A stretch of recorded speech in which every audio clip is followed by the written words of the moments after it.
El discurs de Puigdemont emana decepció, ja que retreu al rei, entre altres qüestions, que no compleixi amb el paper que li atorga de moderador que li pertoca segons la Constitució.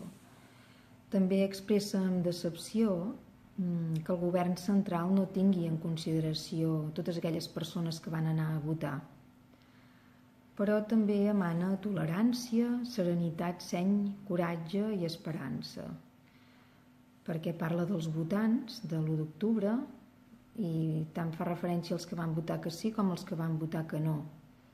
I de fet es compromet a vetllar pel dret a expressar la voluntat de tots aquells que van votar.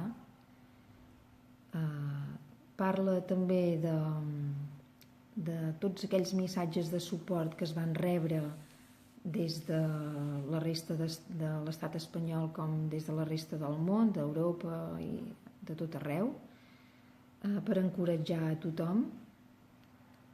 I parla també de Catalunya com un país que conviu enmig d'una diversitat cultural, però una diversitat que està ben cohesionada.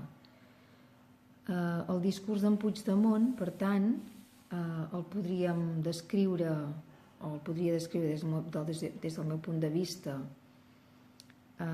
dient que reclama dignitat. Va ser un discurs serè i assenyat, però a la vegada encoratjador, així com també dialogant.